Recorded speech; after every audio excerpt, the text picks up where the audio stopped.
नमस्कार। आज के इस क्लास में हम लोग वीआईपी क्वेश्चंस देखने जा रहे हैं। आरआरबी, पीजीटी, टीजीटी और पीआरटी के जो एग्ज़ाम होने वाले हैं सितंबर में, उसको लेकर। और क्वेश्चंस जो भी है, खासकर प्रोफेशनल एबिलिटी का 50 नंबर का जो क्वेश्चन है वो सबसे इम्पॉर्टेंट है और वही आपका स्कोरिंग है और ट्रिगर पॉइंट वही रहेगा जहाँ से आप हाईएस्ट स्कोर कर सकते हैं। तो आप लोग के लिए 100 क्वेश्चन का एक पूरा ग्रुप लेकर के आए हैं और टॉपिक वाइज लेकर के चल रहे हैं और पूरे प्रोफेशनल एबिलिटी से कोशिश है कि मैक्सिमम आप लोगों को एमसीक्यू दे सकूं मैं। तो शुरुआत करते हैं पहले क्वेश्चन से, लेकिन उसके पहले ये है कि जितने भी हमारे नए साथी हैं चैनल को लाइक कर लीजिएगा, सब्सक्राइब कर लीजिएगा और देखा कीजिए, अच्छा है। और जितने भी क्वेश्चंस हैं यकीन मानिए सारे क्वेश्चंस बहुत मेहनत से तैयार कर रहे हैं और बहुत ही अच्छे ढंग से, मतलब कि जो पैटर्न होता है ना एग्जामिनेशन का, उस पैटर्न को ले करके तैयार करते हैं। तो ऑब्वियसली ये क्वेश्चंस आपको बहुत हेल्प करेगा एग्ज़ाम में। तो चलिए देखते हैं हम लोग पहले क्वेश्चन को। Which of the following best define the sociological basis of education. So इन चारों में से कौन ऐसा है जो डिफाइन करता है अच्छी तरह से सोशोलॉजिकल बेसिस ऑफ एजुकेशन को। Education as a spiritual process, education as a social process, education as an economic activity, education as a political system. So इसका जो सही आंसर है वो है education as a social process. मतलब कि शिक्षा क्या होता है ना, क्या होता है, वो सामाजिक प्रक्रिया है, ठीक है। तो sociology views education as a social process that transmit cultural values, norms and social heritage. So क्या कहता है, ये बताता है कि सोशोलॉजी है ना, समाज शास्त्र जो है वो शिक्षा को इस तरह से देखता है कि एक सोशल प्रोसेस होता है ये, जहाँ पर क्या होता है, ट्रांसमिट होता है क्या चीज़, cultural value, norms and social heritage एक से दूसरे के पास। सही आंसर था इसका B. Who said education is the socialization of younger generation. किसने कहा था कि एजुकेशन जो है वो सामाजिकरण होता है एक युवा पीढ़ी का। सो ये कहा था आपके पास डरखेम ने कहा था, एमाइल डरखेम जिनका नाम था, उन्होंने कहा था कि education role in socialization and preparing individuals for social life. So Emile Durkheim ने कहा था कि एजुकेशन जो होता है ना उसका रोल क्या होता है, वो सोशलाइजेशन समाजीकरण में वो इंडिविजुअल्स को, हर व्यक्ति को एक सोशल लाइफ के लिए तैयार करता है। यानी कि यंगर जनरेशन जो भी है वो क्या होता है, पढ़ लिख करके एक समाज में एक अच्छा ये करे उसके लिए बनता है, तैयार होता है वो। ये किनका कहना था, डरखेम का कहना था। इस तरह का क्वेश्चन हमेशा याद रखिएगा, ये आता है किसने क्या कहा था, ये किसने कहा, ये सारी चीज़ें। Which perspective explain education as a mean of maintaining social order. Functionalist perspective, conflict perspective, interactionist perspective and humanist perspective. So इसमें से जो सही आंसर है वो आपके पास है फंक्शनलिस्ट पर्सपेक्टिव। क्यों ऐसा कि functionalist see education as promoting stability, unity and social order by transmitting shared value. Okay, so which perspective, functionalist perspective क्या करता है, वो प्रमोट करता है किस चीज़ को, स्टेबिलिटी को, यूनिटी को और social order by transmitting shared value, ठीक है। यानी कि समाज में एक दूसरे के पास जो हम लोग ट्रांसमिट करते हैं ना, वो ट्रांसमिशन जो होता है वो किस लिए होता है, वो स्टेबिलिटी के लिए, यूनिटी के लिए और सोशल ऑर्डर को रिफॉर्म करने के लिए। Education as a means of reducing inequality is supported by which perspective, ठीक है। तो इसमें आपके पास है फंक्शनलिस्ट, कॉन्फ्लिक्ट, लिबरल और structure. So education as a means of reducing inequality is supported by which perspective, किस पर्सपेक्टिव से रिड्यूस करता है किस चीज़ को, इनइक्वालिटी को, ठीक है। तो इनइक्वालिटी इज सपोर्टेड बाय किस से होता है, कॉन्फ्लिक्ट से होता है। So conflict theory argues education can challenge inequality by empowering disadvantage group. तो जब एजुकेशन क्या करता है, डिसएडवांटेज ग्रुप को, जो कि अभी भी क्या बोलते हैं उसको हम लोग, डिसएडवांटेज ग्रुप में जो भी शिक्षा से वंचित है, ठीक है, जहाँ तक शिक्षा जिनके पास तक नहीं पहुँचा है, उन लोगों को क्या करता है ये चैलेंज कर, यानी उन लोगों को एम्पावर करता है, ठीक है, उन लोगों को एम्पावर करता है उस ग्रुप को और यहाँ पर लाता है, वो चैलेंज करते हैं इनइक्वालिटी को, यानी कि उनको एम्पावर करता है, उनको सिखाता है और उनको मुख्य धारा में लाकर मिला देता है ताकि वो चैलेंज कर सके किस चीज़ को, इनइक्वालिटी को। ये क्या है, कॉन्फ्लिक्ट है। The relationship between education and society is one way, two way not related only economics. ये रिलेशनशिप क्या होता है एजुकेशन और सोसाइटी का, वो टू वे होता है, दोनों एक दूसरे को देते हैं, सोसाइटी भी कुछ देती है और एजुकेशन भी कुछ देता है। तो education influence society and society shapes education in return, ठीक है। तो दोनों एक दूसरे के पूरक होते हैं, यानी कि एजुकेशन क्या करता है, इन्फ्लुएंस करता है सोसाइटी को, कहीं ना कहीं सोसाइटी को प्रभावित करता है, और सोसाइटी क्या करता है, शेप करता है किस चीज़ को, एजुकेशन को, यानी कि रिटर्न में, ठीक है। जो सोसाइटी पढ़ लिख जाती है, एजुकेट कर जाती है, वो क्या करते हैं, एजुकेशन को फिर से उसको रिफॉर्म करते हैं नए रिक्वायरमेंट के अनुसार, ठीक है। एस्पायरेशन ऑफ इंडियन सोसाइटी का जो कॉन्टेक्स्ट है ना, जो टॉपिक हमारा, उससे जो क्वेश्चन आ रहा है वो है which is the key aspiration of Indian society reflected in education policies, ठीक है। तो key aspiration of Indian society reflected in education policy, कौन सा सही होगा, caste segregation, gender inequality, national integration और रीजनलिज्म, ठीक है। तो इसमें जो सही आंसर है ना वो आपका है नेशनल इंटीग्रेशन। तो की एस्पिरेशन ऑफ इंडियन सोसाइटी क्या होता है, रिफ्लेक्टेड इन एजुकेशन पॉलिसी, यानी एजुकेशन पॉलिसी में नेशनल इंटीग्रेशन को प्रमुखता से रखा गया, यानी कि Indian education aspire to promote unity in diversity and national integration, यानी कि जो शिक्षा का जो मुख्य उद्देश्य है वो क्या हो जाता है यहाँ पर कि नेशनल इंटीग्रेशन, राष्ट्रीय एकता और विविधता में अनेकता में होता, विविधता में होता अनेकता में एकता, उसको वो डाइवर्सिटी, यूनिटी इन डाइवर्सिटी को प्रमोट करता है।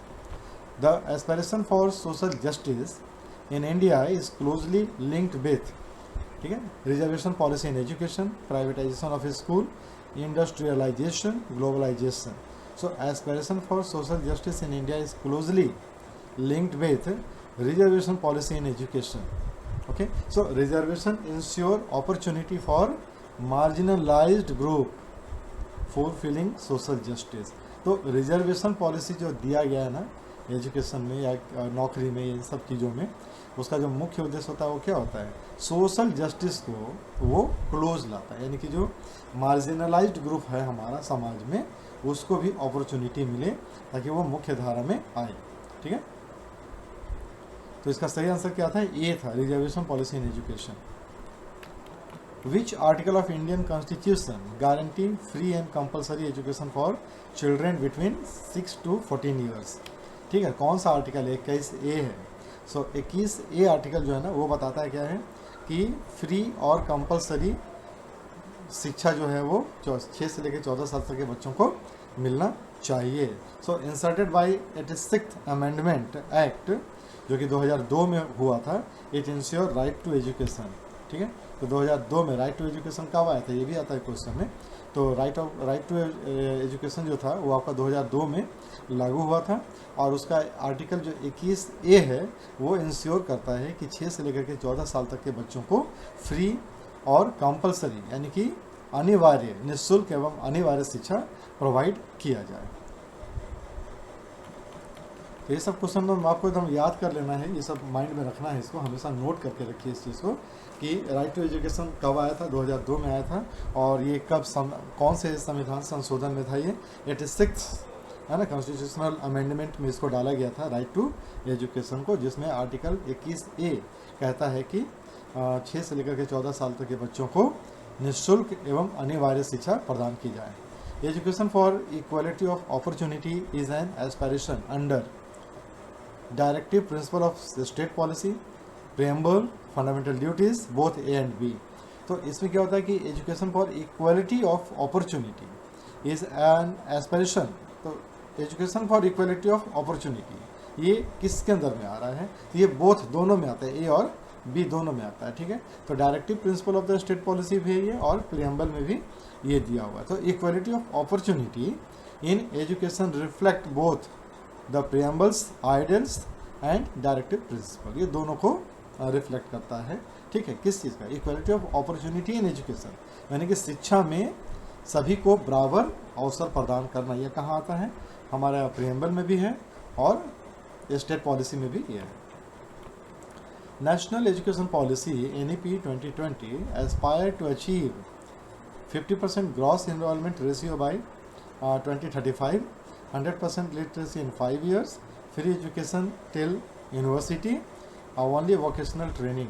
तो इसका सही आंसर क्या है? 50% ग्रॉस इनरोलमेंट रेशियो बाय 2035। तो इसका कहना क्या था, यानी कि एनईपी का जो मेन वहाँ पर जो उसका जो अचीवमेंट की गोल है वो क्या हो रहा है? वो कह रहा है क्या कि उसका जो एम है वो है कि universal access and higher enrolment in education, that is 50% gross enrolment reached by 2035। यानी कि 2035 तक इनका है कि सभी लोग जो हैं वो 50% कम से कम ग्रॉस इनरोलमेंट हो जाना चाहिए। कहाँ पर? एजुकेशन ईयर में। एजेंट ऑफ सोशलाइजेशन जो हमारा टॉपिक है वो उस ये का, उसमें देखिए क्या है, the first and most important agent of socialisation is, सबसे पहला कौन होता है? होम फैमिली होता है, ठीक है। The first and most important agent of socialisation is home और family. So family provides primary socialization by teaching language, value and norms. तो बच्चे का जो सबसे पहला सोशल एजेंट होता है वो होता है उसका परिवार ही होता है, जहाँ से वो शुरू करता है।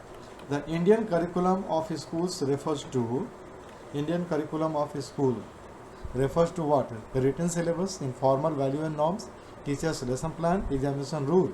So hidden curriculum जो होता है ना स्कूल का जो हम लोगों ने बात किया था ना, नल करिकुलम होता है, एक हिडन करिकुलम होता है। तो ये हिडन करिकुलम क्या होता है? इनफॉर्मल वैल्यू एंड नॉर्म्स को बताता है। यानी ये कब होता है? जब हम लोग पढ़ाते रहते हैं ना, कोई भी चैप्टर पढ़ा रहे हैं बच्चों को, तो उसके बीच बीच में क्या होता है, थोड़ा सा डिसिप्लिन की बात कर लेते हैं, थोड़ा सा आपसी सहयोग के बारे में बात कर लेते हैं, पंक्चुअलिटी के बारे में बात कर लेते हैं, जो कि हमारा लेसन प्लान का हिस्सा नहीं होता है। तो उसमें लोग बोलते हैं हिडन करिकुलम, जो कि आपका छुपा हुआ रहता है। और एक था हमारे पास नल करिकुलम। नल करिकुलम क्या होता है? उसमें वो चीज़ें रहती हैं नल करिकुलम में जो कि आपका डिस्कस नहीं किया गया है, जो आपका लेसन प्लान में शामिल नहीं था, उसको लोग बोलते हैं null curriculum. Which of the following is not a role of community in education. ठीक है, इनमें से कौन सा ऐसा है जो रोल नहीं है किसका? कम्युनिटी का शिक्षा के क्षेत्र में। Supporting local school, preserving culture, spreading superstition और प्रोमोटिंग पार्टिसिपेशन। तो स्प्रेडिंग सुपरस्टिशन जो होता है वो क्या है? उस कम्युनिटी का रोल नहीं है शिक्षा पर। तो community promotes learning, cultural preservation and participation, not superstition. तो सुपरस्टिशन को ये सपोर्ट नहीं करता, ये कल्चर कम्युनिटी का रोल ये नहीं होता है। ठीक है। Media plays an important role in education by, एक minute.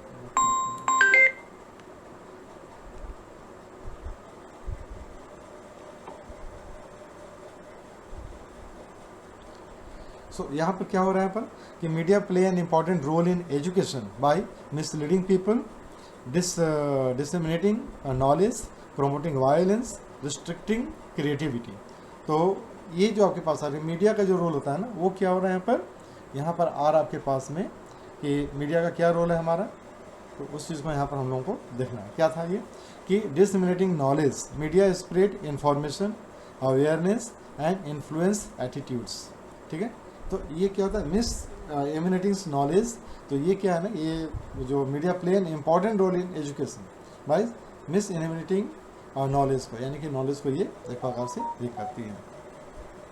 Which institutions promote moral and spiritual value. कौन सा इंस्टीट्यूशन जो है वो प्रमोट करता है मॉरल और स्पिरिचुअल वैल्यू को? Family, religion, state, school. इसका सही आंसर होगा religions. So religion is a socialising agent that provides ethical and moral guidance।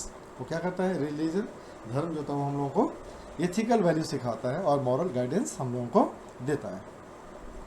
The state as an agent of socialisation is responsible for controlling election, framing education policy, organising fair, managing industries. So state as an agent of socialisation is responsible for what? Framing education policy. ठीक है, तो state क्या करता है? Ensure करता है किस चीज़ का? Access, equality and quality through policies and law. तो वो क्या करती है? नियम और कानून बना करके वो क्या करती है? ये इक्वालिटी और क्वालिटी को इंश्योर करती है। ठीक है, एजुकेशन पॉलिसी के through. The mid day meal scheme primarily fulfil which role of the state. ठीक है, जो MDM होता है ना, वो जो स्कीम है वो किस रोल को, यानी कि स्टेट का कौन सा इसमें रोल आता है। Economic development, social equity and education, privatisation of schools, reducing teachers load. इसमें क्या होता है ना, इसमें सबसे जो आंसर दिख रहा है ना आपको जो ऑप्शन में से, वो होता है सोशल इक्विटी इन एजुकेशन। तो it improves nutrition, attendance and equity among student. ठीक है, तो एमडीएम जो होता है ना, एमडीएम एक बहुत बड़ा मतलब कि स्कीम है ये स्टेट का, जो न चले ना तो पता नहीं क्या हो जाएगा। मैं चूँकि गवर्नमेंट स्कूल में ही हूँ मैं, तो मैं ये देखता हूँ कि जो हमारे जो अप टू तक क्लास 8 तक जो बच्चे आते हैं जो एमडीएम से जुड़े हुए हैं, उन बच्चों का जो होता है एमडीएम एक बहुत बड़ा ये होता है, पार्ट होता है। ठीक है, उनको कम से कम भर पेट एक टाइम का जो खाना मिलता है ना, वो न्यूट्रिशन से भरपूर होता है। और इसके कारण क्या होता है, उनका अटेंडेंस 100% होता है स्कूल में। और यही कारण होता है कि उनको वहाँ पे क्या होता है, एक इक्विटी एमंग द स्टूडेंट्स, यानी कि बच्चों के बीच में उनको मतलब कि एक अपना एक हिस्सा रोल जो होता है ना वहाँ पर वो करता है। सोशल इक्विटी है, ये सामाजिक मतलब कि क्या होता है, हिस्सेदारी है वहाँ पर। ठीक है, कि हमारे समाज का कोई भी एक वर्ग जो है ना, और अगर नहीं मिले एमडीएम सरकारी स्कूलों में, तो आप सोचिए कि एक बहुत बड़ा जो हमारा जो फ्यूचर है वो क्या होता है कि दिन भर भूखा रह जाता है, यानी कि उनको दिन भर में एक मिलता है, एक बार खाना मिलता है। और यही कंडीशन अगर आप देखेंगे तो हायर क्लासेस में भी होता है, क्लास 9 to 12 बच्चे इस बैकग्राउंड से आते हैं ना, ग्रामीण बैकग्राउंड से, कि आप देखोगे तो आपको बहुत अच्छा नहीं लगता है, क्योंकि मतलब कि उनके पास उतना है ही नहीं, उनके पास नहीं सुविधाएं हैं ही नहीं। वो दिन में एक ही बार खाना खा के आते हैं। अब बहुत सारे बच्चे तो ऐसे जो खा करके भी नहीं आते, उनके घर बनता ही नहीं, खास करके हायर क्लास की मैं बात कर रहा हूँ, तो वहाँ पर बनता ही नहीं। तो ये एक बहुत बड़ी ये है, एक बहुत बड़ा सपोर्ट है कि बच्चों को जो मिलता है, यानी उनको इतना ग्रो कर दिया जाता है, यानी कि उनका जो हेल्थ होता है ना वो न्यूट्रिशन से भरपूर रहता है, खास करके आपका क्लास 8 तक। ठीक है, यानी कि उनको एक अच्छा एज तक पहुंचा दिया जाता है। तो ये बहुत बड़ा एक रोल है स्टेट का एमडीएम को लेकर। Which is example of community participation in education, corporate advertising, village education committee, tax collection और पुलिस पेट्रोलिंग। तो क्या कम्युनिटी पार्टिसिपेशन इन एजुकेशन, ठीक है, कौन सा इसमें एग्जांपल है, तो विलेज एजुकेशन कमेटी, जो ग्रामीण जो होता है ना ग्राम शिक्षा समिति, ये इसका एक बहुत बड़ा रोल होता है, कम्युनिटी पार्टिसिपेशन है ये एजुकेशन में।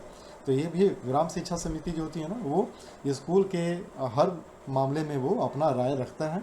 और ये एक प्रकार से क्या होता है, स्कूल के लिए एक लोकल कम्युनिटी बॉडी होता है जो कि इंश्योर करता है कि स्कूल का जो अकाउंटेबिलिटी है वो बना रहे।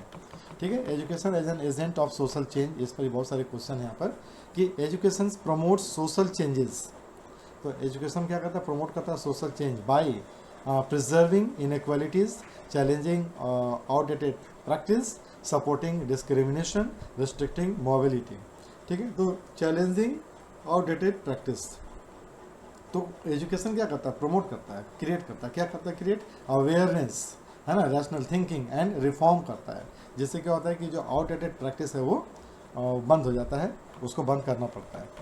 The spread of women's education in India mainly resulted इन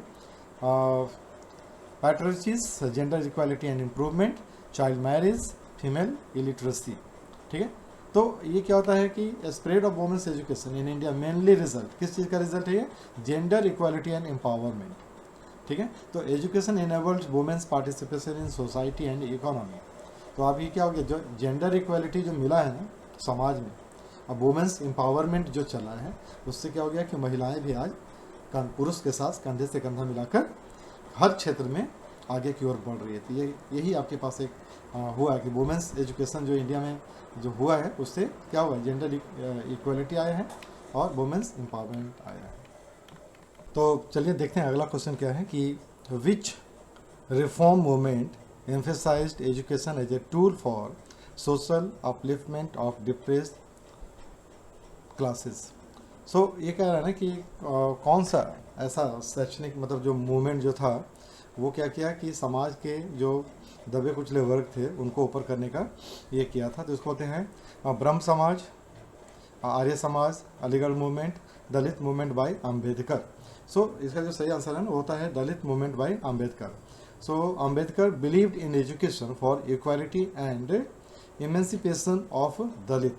तो अम्बेडकर जी का मानना था ना कि एजुकेशन जो होता है ना वो क्या होता है, वो समानता के लिए है, और इससे क्या होगा कि जो दलित हैं हमारे उनको ऊपर लाने के लिए होना चाहिए। तो जो भी सोसाइटी में हुआ था जो सोशल अपलिफ्टमेंट के लिए बढ़ाने के लिए, तो वो आपका दलित मूवमेंट था अम्बेडकर जी के द्वारा।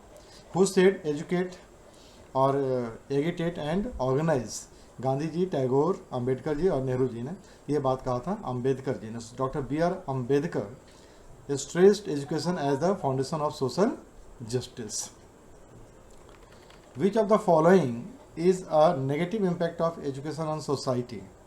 ठीक है, social mobility, over competition, rational thinking, national unity. So इसमें क्या कर रहा है ना कि which of the following is a negative impact, education का सोसाइटी पर नेगेटिव इम्पैक्ट क्या था? Over competition.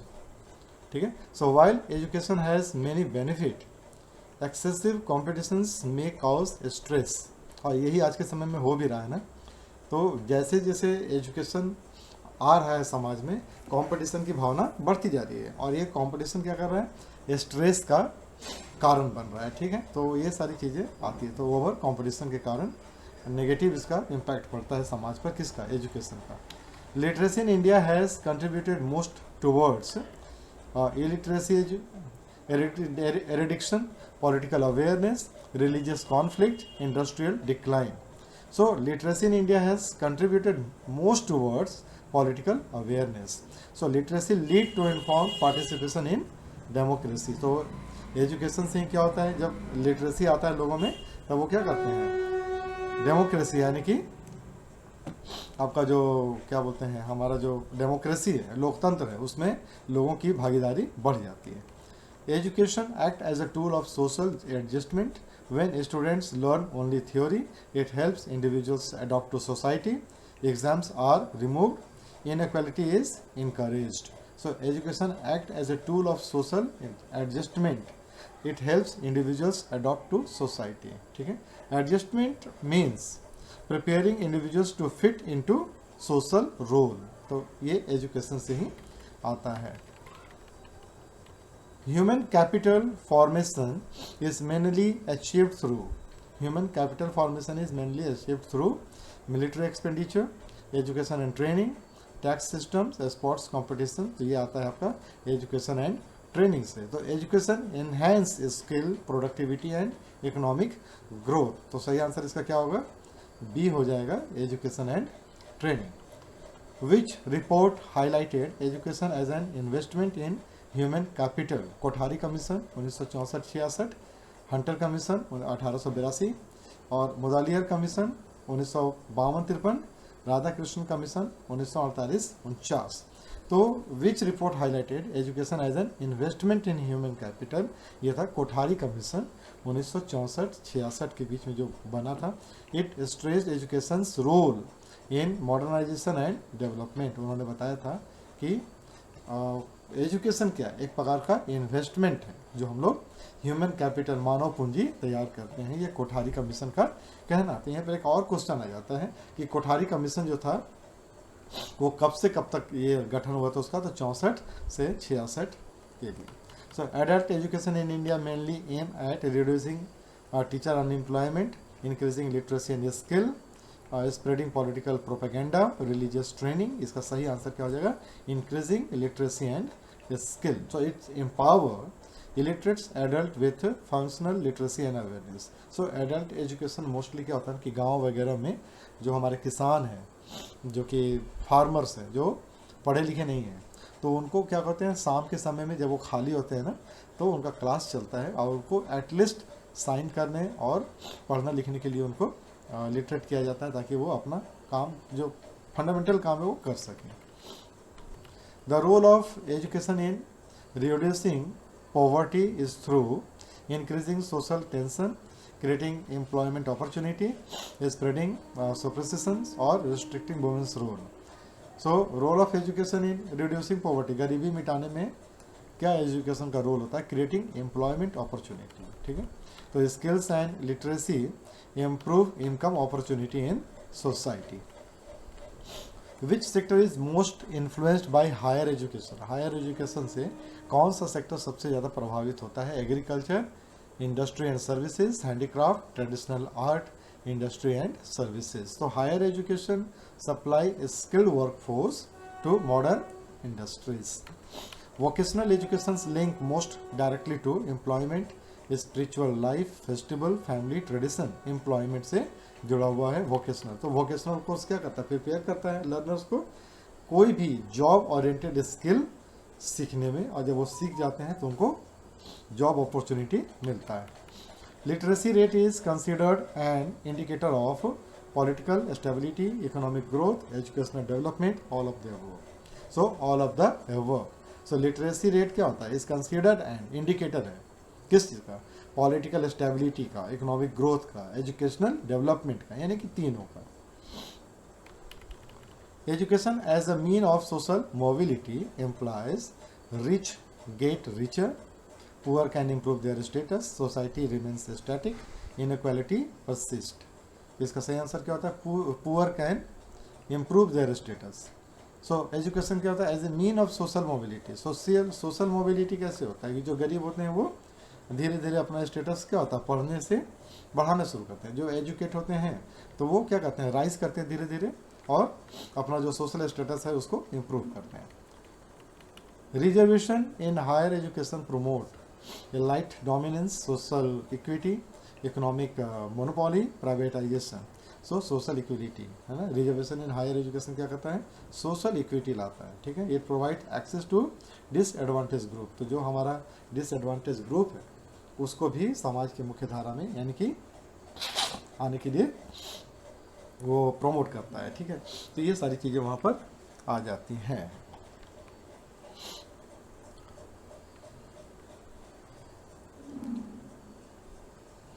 ठीक है। अगला क्वेश्चन आता है, which programs emphasize education for all. ठीक है, तो कौन सा ऐसा प्रोग्राम है जो एजुकेशन फॉर ऑल है?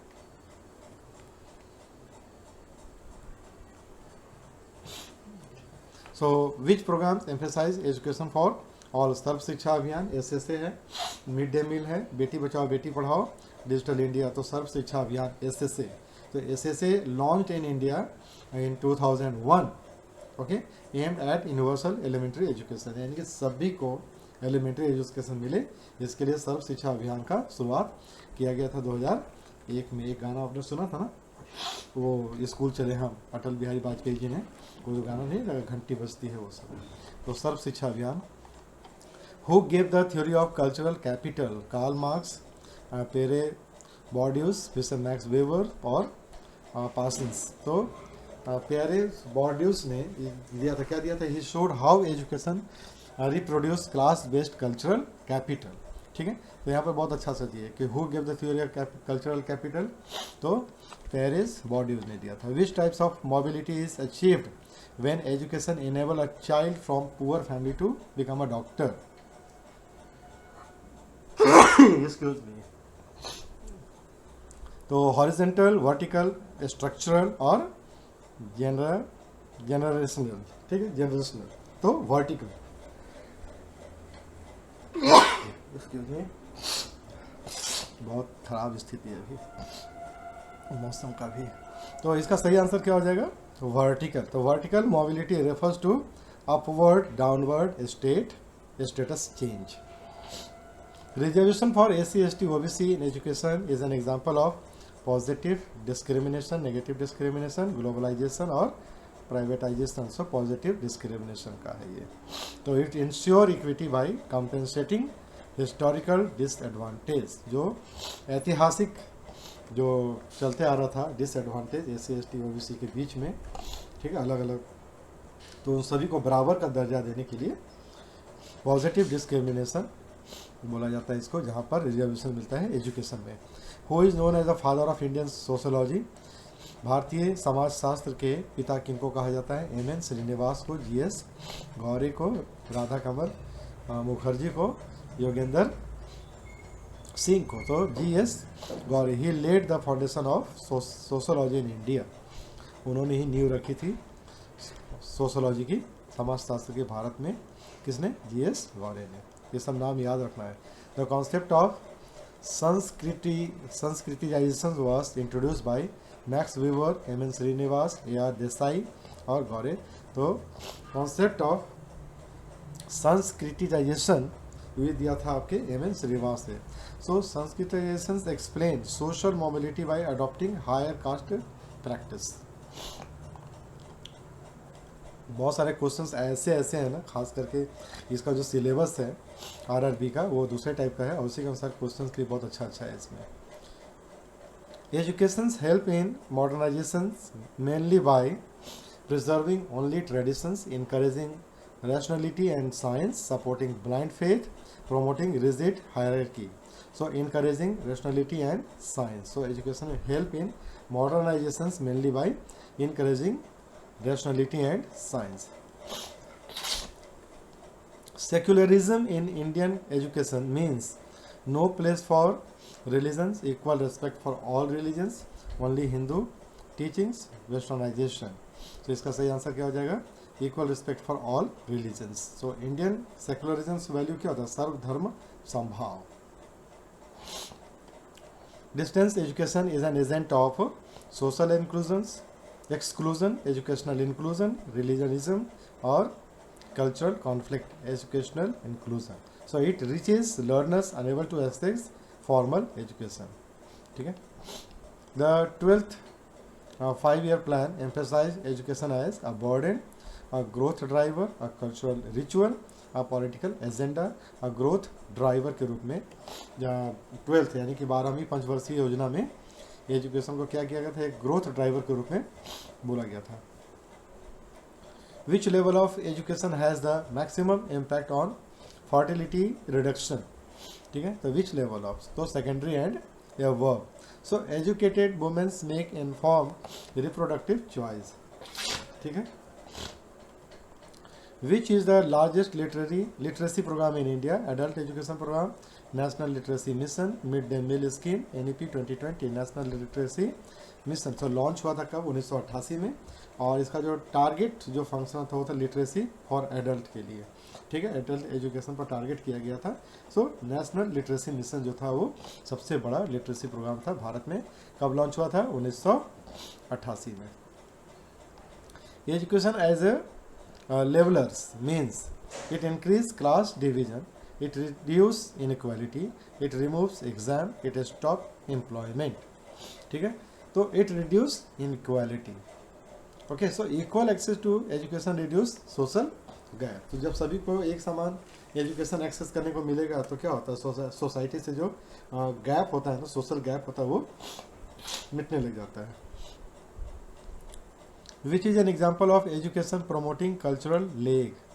तो कल्चरल लेग है ना, को उसको कौन प्रमोट करता है? Use of mobile phone in village, digital classroom, value education, moral education. Use of mobile phone in village. तो जो cultural lag occur when material culture changes faster than values.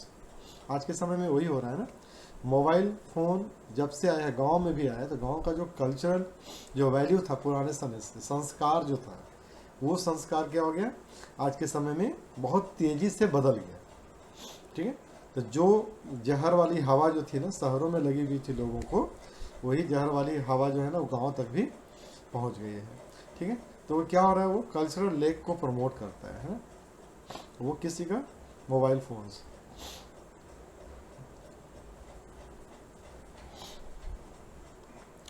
Education as social capital implies education produce money, education build network and cooperation, education reduce mobility, education increase hierarchy. So education build network and cooperation. तो social capital का मतलब क्या होता है? Education build network and cooperation. So social capitals refers to networks, trust and social cooperation. तो जैसे ही आप सामाजिक पूंजी जो आपका होता है ना, सो सामाजिक पूंजी क्या होता है? वही आपका नेटवर्क बनाता है, विश्वास बनाता है, और सामाजिक जो सहयोग जो होता है ना वो आपको बिल्ड करता है। Who state education is the most powerful weapon which you can use to change the world? किसने कहा था? नेल्सन मंडेला ने कहा था। ये तो बहुत फेमस उनका स्पीच है, इस पर बहुत अच्छा सा। तो मंडेलास हाईलाइटेड एड हो ना, ये बहुत ही अच्छा ये था उनका। सबसे बड़ा पावरफुल वेपन कौन सा था? एजुकेशन होता है। Education transmit cultural heritage from one generation to another. This function is called innovation, cultural transmission. इसको हम बोलते हैं cultural transmission. तो ये क्या कहता है कि education preserve and passes cultural tradition and knowledge to future generation. एक पीढ़ी से दूसरे पीढ़ी में जब हमारा कल्चर ट्रेडिशंस और नॉलेज ट्रांसफ़र होता है ना, जिसको बोलते हैं education transmit. The main concern of sociology of education is personality development of an individual, relationship between education and society, profit in private school, examination reform. तो इसका जो मेन कंसर्न होता है ना सोशोलॉजी का, एजुकेशनल सोशोलॉजी का, वो होता है relationship between education and society. ठीक है, समाज और शिक्षा के बीच में एक रिलेशनशिप बनाता है. तो sociology of education studies how education influence and is influenced by social structure. ठीक है, who regarded education as a social necessity. Gandhi, Dewey और दुर्खेम्स, मार्क्स. तो दुर्खेम ने कहा था कि सोशल नेसेसिटी है क्या एजुकेशन. तो Durkheim emphasise education as necessary for social solidity and cohesion. तो जब सोशल जहाँ पर भी आएगा ना सोशल नेसेसिटी नीड, वहाँ पर दुर्खेम को डाल देना है. Education help in social control through law, informal norms and value, police systems, tax system. तो इनफॉर्मल नॉर्म्स एंड वैल्यू के थ्रू क्या करते हैं, एजुकेशन हेल्प करता है सोशल कंट्रोल को. तो school shapes attitude, discipline and behaviour through internalise norm होता है. ठीक है, equality of educational opportunity mainly aim to. ठीक है, इक्वालिटी ऑफ एजुकेशनल, तो शैक्षणिक जो अवसर होता है ना में समानता, क्या कहता है, मेंटेन स्टेटस को, जिससे provide similar access irrespective of caste, class and gender, increase private schools और बैन रूरल स्कूल. ठीक है, तो provide similar access irrespective of caste, class and gender, यानी कि कोई यहाँ पर भेदभाव नहीं करना. तो गोल क्या होता है, रिड्यूस करता है किस चीज़ को, डिस्क्रिमिनेशन को, एंड इंश्योर इंक्लूसिव ग्रोथ को. The aspiration of unity in diversity in India is promoted through multilingual education, national festival, value education, all of the above. Answer is all of the above. ये सब का सब जब होता है ना, वो किसको प्रमोट करता है, यूनिटी एंड डाइवर्सिटी को. Which educational goal directly related to Atmanirbhar Bharat. आत्मनिर्भर भारत में जो भी आपके पास है, किससे related, import dependent, vocational and skill education, religious education only, और रिस्ट्रिक्टिंग हायर एज स्टडी. तो सिंपल सा चीज़ है वोकेशनल एंड स्किल एजुकेशन. इसलिए तो किया गया ना कि आत्मनिर्भर भारत कब होगा, जब हमारे जितने भी लोग हैं, जो हमारे यंग जनरेशन है, वो क्या होगा, जब वो स्किल्ड होगा, वोकेशनली स्किल्ड होगा. इसीलिए वोकेशनल जो सब्जेक्ट है ना, वो भी लॉन्च किया गया है, जिससे कि जॉब ओरिएंटेड एजुकेशन लोगों को, बच्चों को मिल पाए. The aspiration for inclusive development is fulfilled by privatization of education, digital divide, reservation and scholarship, elite schools only. So reservation and scholarship. तो aspiration for inclusive development है ना, रिजर्वेशन एंड स्कॉलरशिप दे करके हम सभी ग्रुप को एक स्तर पर ला सकते हैं. विच policy document stated the destiny of India is being shaped in her classroom. NEP 1986, Kothari commission 64-66, NEP 2020, RTA act 2009, Kothari commission 64-66. The commission highlighted education's role in nation building. सर्व शिक्षा अभियान was launched to fulfill which aspiration. सर्व शिक्षा अभियान universal elementary education को promote करता है. सर्व शिक्षा अभियान ये कब आया था, ये आया था आपका 2001 में.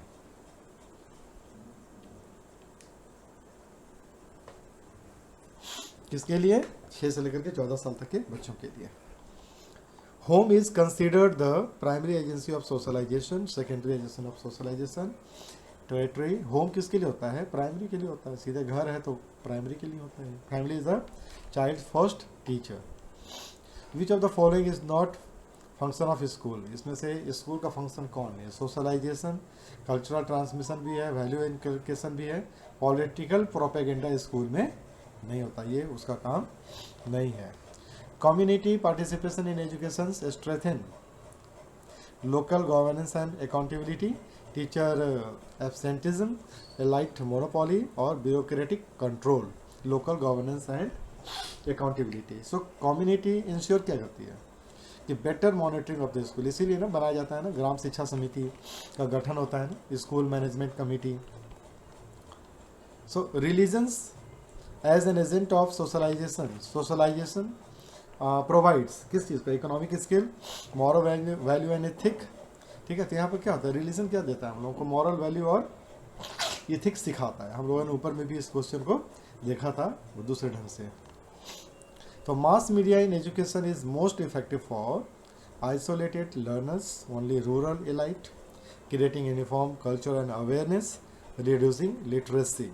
सो ये आ जाएगा creating uniform culture and awareness के लिए मास मीडिया जो होता है ना उसका एजुकेशन में इफेक्टिव प्रभाव होता है. टीवी, इंटरनेट, न्यूज़पेपर क्या करता है, नॉलेज को स्प्रेड करता है वाइडली. जैसे कि यूट्यूब क्लासेज है, ये क्या कर रहा है, आप विश्व के किसी भी कोने में रहें, ठीक है, आरण्य सर का क्लास जो है आप कहीं से भी एक्सेस कर सकते हैं. तो क्या होता है, ये नॉलेज को स्प्रेड कर रहा है.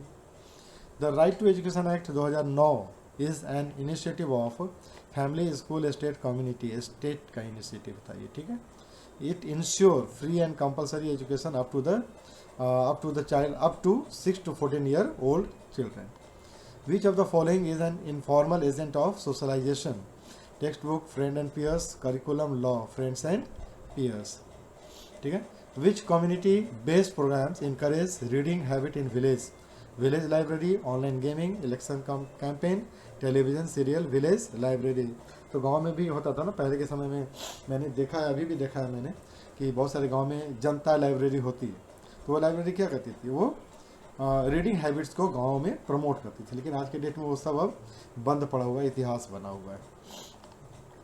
Education promotes democracy by creating illiteracy, making citizens informed and participatory, restricting political right, supporting only elites. ठीक है, so making citizens informed and participatory. Education promote करता है डेमोक्रेसी में कि सभी लोग भाग लें किस चीज़ में, लोकतंत्र में. Which is a reform brought by education in India. Sati abolitions, child marriage practice, female foeticides, untouchability promotion. So sati abolitions. तो एजुकेशन इन इंडिया क्या किया था, रिफॉर्म्स जो कि शिक्षा के कारण आया था. सती प्रथा जो था वो हट गया, बंद हो गया था. Education and reform movement ended many social events. तो जब एजुकेशन और उसके जो मूवमेंट था, शिक्षा से संबंधित जो मूवमेंट हुआ था राजा राम मोहन राय के समय में भी, जिन्होंने क्या किया था, बहुत सारे जो सामाजिक कुरीतियाँ थीं उनको मिटाया था, जिसमें से एक था आपका सती प्रथा था. तो सती प्रथा क्या था, जो हमारे आज के जो जनरेशन है उन जानते होंगे कि जब हस्बैंड का डेथ हो जाता था तो वाइफ को भी उस पर उनके फ्यूनरल में उनको भी बैठा दिया था जिंदा. ये सब सारी जो कुरीतियाँ थी उसको हटाया. कौन था, वो जो शैक्षिक मूवमेंट चला था उस वक्त. The green revolution was supported by industrial education, agricultural education and training. तो ग्रीन रेवोल्यूशन था एग्रीकल्चरल एजुकेशन एंड ट्रेनिंग को लेकर. So training in modern farming techniques increase productivity. ठीक है, हरित क्रांति. Literacy has reduce which of the following, infant mortality, democracy, gender equality, social justice. Infant mortality को क्या किया, रिड्यूस किया था. सो educated mother ensure better health care. तो जब माताएं पढ़ लिख गईं तो उन्होंने क्या किया, इंश्योर करना शुरू किया कि हम बच्चों को एक बेटर स्वास्थ्य न्यूट्रिशन दे सकें, उनका पालन पोषण कर सकें, इस तरह से. हु एडवोकेट बेसिक एजुकेशन, नई तालीम. हाँ, पिछले क्लासेस में भी मैंने इसको रिपीट किया था. As a tool for social change. किसने किया था, गांधी जी ने किया था. इस पर कोई चर्चा नहीं, पहले भी हम लोग डिस्कस कर चुके हैं. Education helps in modernization by strengthening casteism, encouraging scientific temper, promoting suppression, reducing rationality. So encouraging scientific temper को तभी हम लोग modernization की तरफ जा सकते हैं. Social mobility through education is the best illustrated by hereditary occupations, reservation policy, digital literacy, illiteracy और illiteracy growth. सो रिजर्वेशन पॉलिसीज। तो सोशल मोबिलिटी जो होता है ना through education is the best illustrated bye reservation policy. So reservation policy क्या करता है, provide करता है क्या, डिसएडवांटेज ग्रुप को भी एक चांस देता है कि वो आगे आ जाए, अपने आप को अपलिफ्ट करे, ऊपर बढ़ाए। The concept of education for social transformation is emphasised in NEP 1968, NEP 1986, NEP 2020, all of the above. So education for social transformation जो था ये कॉन्सेप्ट सारे NEP में था, चाहे वो 68 का हो, 86 का हो या फिर 2020 का हो, सभी में था ये। Social adjustment through education means conflict with society, coping with social role and responsibilities, rejecting cultural values, promoting inequalities. तो coping with social role and responsibility. So social adjustment through education का मतलब क्या हो गया, education prepare individuals for harmonious social living, ठीक है। ये क्या किया, coping with the social role and responsibility. Education act as an agent of social change when it encourages blind faith, promotes critical and creative thinking, ignore social needs, only preserve tradition. So promotes critical and creative thinking. So changes come through what, questioning and innovation. उसी से तो change आता है ना, बदलाव आता है। Which Indian thinkers strongly advocate women's education for social reform? Dayanand Saraswati, राजा राम मोहन राय, एकदम करेक्ट आंसर है राजा राम मोहन राय। हम लोग इतिहास में पढ़ते आ रहे हैं शुरू से। विवेकानंद, तिलक, सही आंसर क्या था, राजा राम मोहन राय है। He promotes women right and education. Who founded Aligarh Muslim University to modernize Muslim society through education? Sir Syed Ahmed Khan, ठीक है। गांधी जी, टैगोर और नेहरू जी नहीं किए थे, सर सैयद अहमद खान। उन्होंने क्या किया था, इंट्रोड्यूस किया था scientific and modern education for Muslims. Education increases in employability by only theoretical learning, skill development and training, political campaign, religious ritual, skill development and training. Employability कैसे आएगा, जब skill development होगा, job opportunity उनको मिलेगा। Which is not a role of education in economic development?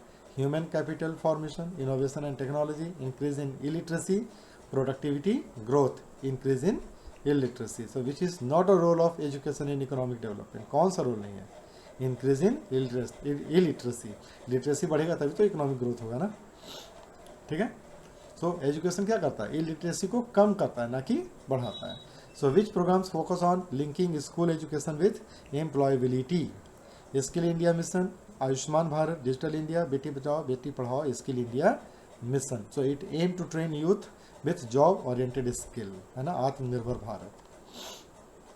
Education lead to populations control mainly through superstitions, educated women's decision making, blind tradition, political parties, educated women's decision making. So education empower women to make informed reproductive choices.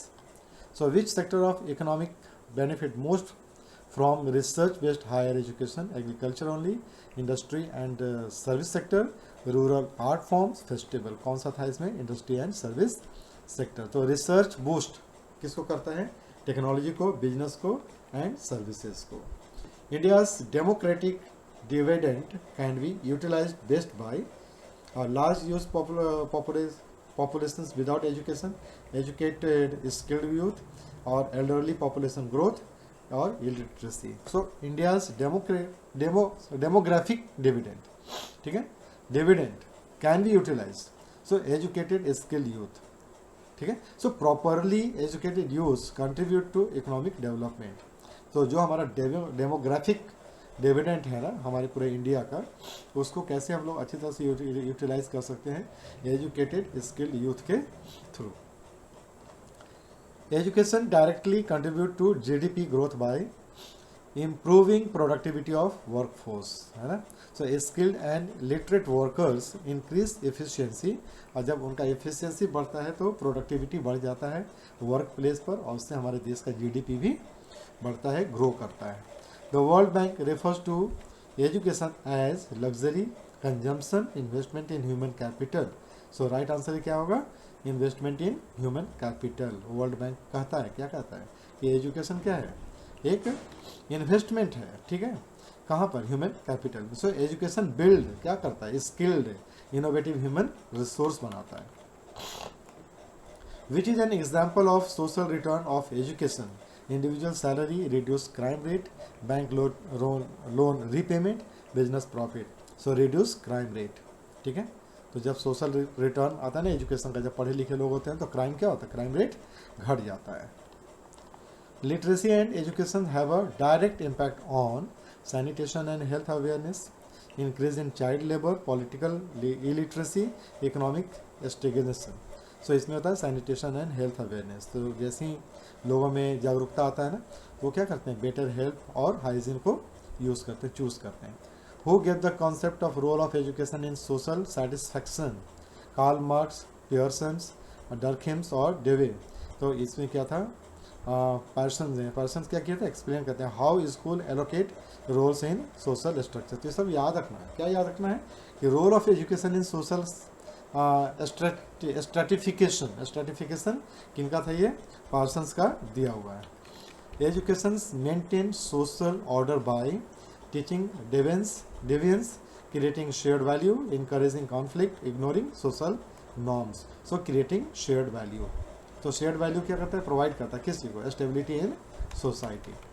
Which Indian education initiatives is linked with digital empowerment? E Pathshala तो सबसे famous है। आज के समय में क्या हो रहा है कि डिजिटल एम्पावरमेंट को बढ़ाने के लिए ई पाठशाला एक डिजिटल लाइब्रेरी है, जहाँ पर आपको सारे रिसोर्स, डिजिटल रिसोर्स मिलते हैं। किसके लिए? टीचर्स के लिए, स्टूडेंट के लिए, सभी के लिए। Which is an unintended consequences of education? Hidden curriculum, skill development, knowledge transmission। hidden curriculum जो होता है ना, वो क्या होता है? unintended consequences है। ठीक है, hidden curriculum, it's refer to unplanned value and norms learned in school। social reproductions through education means education creates new culture, education maintain class inequalities, education abolish caste, education ensure equity only. So education maintain class inequalities. ठीक है, तो यहाँ पर क्या हो जा रहा है? बी जो है हमारे पास है वो क्या है? Education maintain class inequalities. तो बॉर्ड्यूस का जो थ्योरी था वो क्या कहता है कि how culture capital so reproduce social hierarchy. ठीक, किनका दिया हुआ था? बॉर्ड्यूस का थ्योरी था ये। Who introduce the concept of correspondence principle in education? ठीक है, सो बॉलिस एंड जेंटिस का दिया हुआ है ये कॉन्सेप्ट। क्या? कॉरस्पॉन्डेंस प्रिंसिपल का concept. So they argue schools reproduce capitalist work discipline. Which movement in India emphasise education for national awakening? Swadeshi, Dalit, Aligarh, Bhakti movement. Swadeshi movement. So it promotes indigenous education for self reliance and nationalism. ठीक है, national awakening कौन किया था? तो स्वदेशी आंदोलन। According to functionalist the main role of education is class conflict, social integration, cultural destruction और economic exploitation, social integration. So functionalist believe education integrates individuals into social life, which is not an aspiration of Indian society reflect in education, equality, social justice, gender discrimination, national unity, gender discrimination. So Indian society aspires to remove discrimination, not support it. ठीक है, तो ये इसका सबसे बड़ा society, Indian society reflect in education कहाँ आता है?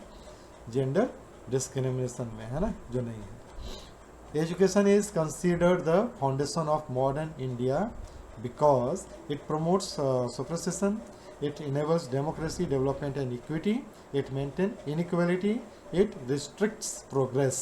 So it enables democracy, development and equity. So education क्या होता है? Education is key to India social, political and economic progress. तो भारत अगर प्रगति करेगा, ठीक है, सोशली, पॉलिटिकली और इकोनॉमिकली, तो वो क्यों करेगा?